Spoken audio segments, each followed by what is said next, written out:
Hey everyone, and welcome to Top Think. Today we're going to learn about 7 memory tricks to learn anything faster. Now let's begin. Number 1. The production effect. Have you ever locked your car only to forget 5 minutes later whether you locked it or not? Why do we have so much trouble remembering such obvious things? Well, your memories are separated into 2 different categories: implicit and explicit. Implicit memories are things you remember unconsciously. You don't recall brushing your teeth or eating breakfast most mornings because you do these activities without thinking. Explicit memories, on the other hand, are things we consciously remember. When you study for a test, this information is a lot easier to recall because you're making a conscious effort to learn. Habitual activities like locking your car fall into your implicit memory. We do them so often that it doesn't make sense to store each one as a conscious thought. Since you're essentially doing it without thinking, it's hard to be 100% sure that it actually happened. This is where the production effect comes into play. It converts an implicit memory into an explicit memory by bringing your attention to your behavior. All you have to do is say what you're doing out loud. It's incredibly simple and it takes no extra effort, but it transforms your habitual recall. A 2010 study tested this exact phenomenon. They split participants up into 2 groups. One read words silently, while the other said every word out loud. Sure enough, the second group recalled content better than their counterparts, showing the huge impact that vocal production has on recall. By incorporating this simple but powerful technique, you can start to instantly sharpen your memory. Number 2. The power of paper.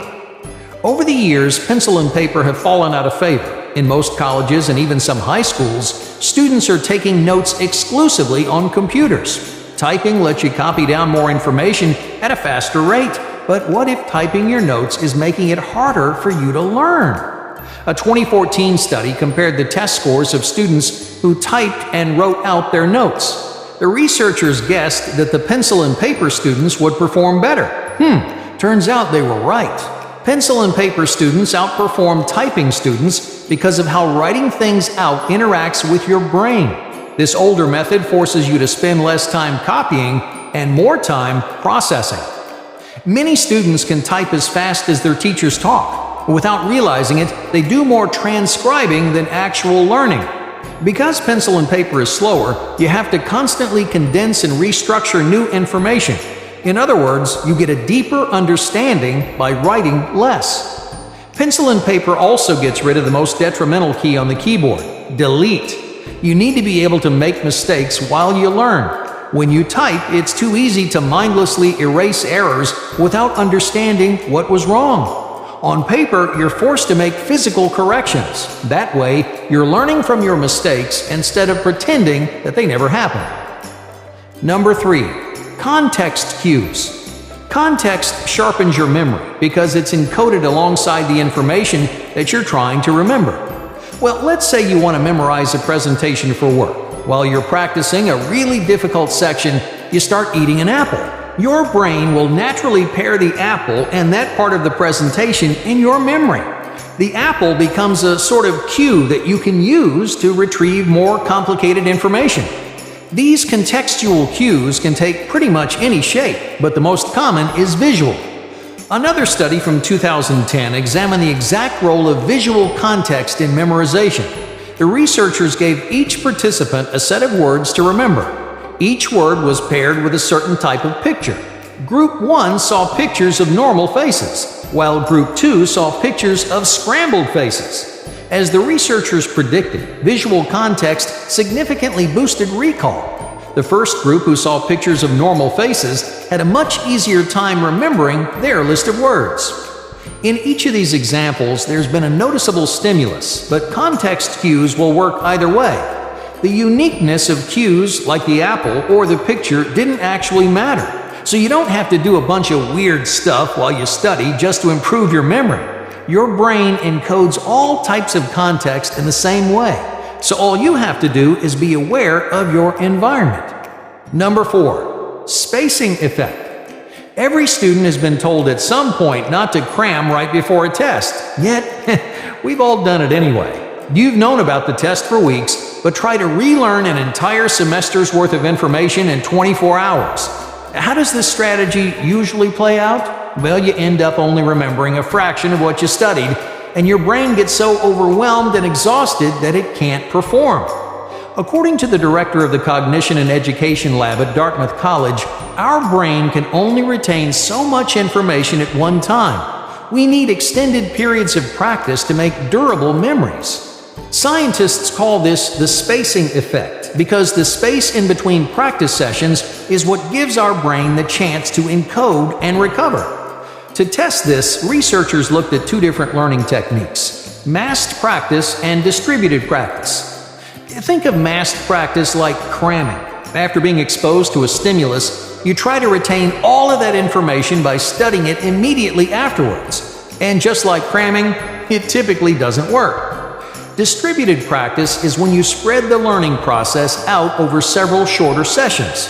By studying the same thing each time, you actually absorb the information so you can recall it whenever necessary. But why does spacing make such a big difference? Well, the best explanation is called study phase retrieval theory. Each time you enter a piece of information that you've learned before, your brain tries to retrieve any encoded memories. When it successfully finds a memory, the information becomes harder for you to forget. Distributed practice forces you to do this repeatedly while creating necessary space in between. That way, you have time to remember something, forget it, and then remember it again. Each time the information becomes more pronounced, it becomes easier and faster to recall because it's sitting closer to the surface of your memory. Number 5. Mental stretches. Why do athletes always stretch or jog before practice? Well, a good warm-up gives your muscles the flexibility and strength to perform at their best. Now, for most people, this is second nature. Obviously, you can't just start sprinting right off the bat. So, why do you expect your brain to do the same thing? Like any muscle, your brain needs the right warm-up to maximize its potential. It can't go from 0 to 100 instantly. You can't transition from watching Netflix to learning some complex concept. If you do, you're going to feel hazy and slow. You're going to have a hard time absorbing information because your brain just isn't ready.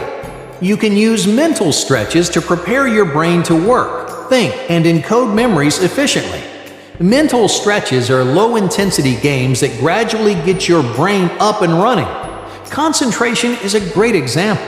Not only is it quick and relatively fun, but it also focuses on boosting your ability to retain information. Just make sure you aren't going too hard too fast. Mental stretches shouldn't make you feel cloudy or cluttered. If your warm-up is too intense, your brain will start feeling fatigued way faster than normal. Always keep things fun and simple to see improvements in your cognitive performance. Number 6. Interleaving. You can actually stimulate your memory by regularly alternating between different topics. Interleaving is the process of mixing multiple subjects to enhance your ability to learn. You might, for example, start with math, transition to English, and then finish with history, all in the same study session. On the surface, interleaving sounds pretty inefficient. It's exactly the opposite of blocking, which is probably the most common learning technique out there. Blocking is when you dedicate an extended period of time to only one subject. You might spend Monday on math, Tuesday on English, and Wednesday on history. Blocking makes more sense to most people, but interleaving is actually more effective. Rotating between topics forces your mind to stay active and adaptable. When you only learn one thing at once, your brain slacks off. It pays less attention because things are getting easier and more repetitive. By jumping from subject to subject, you force your brain to completely shift gears each time. These smaller, hyper-efficient chunks are easier to learn from because they offer more of a unique challenge. But that isn't even the best part of interleaving. This learning technique compels you to draw broader connections in a way that blocking never will. You're giving your brain the opportunity to see the bigger picture, to not only understand what something is, but also where it fits into the field as a whole. Number 7. Self-testing. Self-testing is another effective way to boost your memory. Once you think you have something memorized, you shouldn't wait until your exam or presentation to test whether or not you studied enough. Put yourself to the test beforehand to get an idea of how well you actually know the content. 9 times out of 10, you'll discover you're not as prepared as you thought. Luckily, self-testing shows you exactly where you're weakest. It tells you what you need to relearn, but only if you do it right. Your tests won't do anything for you if you let yourself cheat. For example, when you're using flashcards, don't flip over the card before you answer. It's tempting to make excuses like, "Oh, yeah, that's what I meant," but you're only hurting yourself. Look, if you can't get the right answer in this low-stress situation, there's no way you will when the pressure's on. To make sure this doesn't happen, try to write down or say your answers out loud. It's easier to let an incorrect answer slip by when the test is in your head.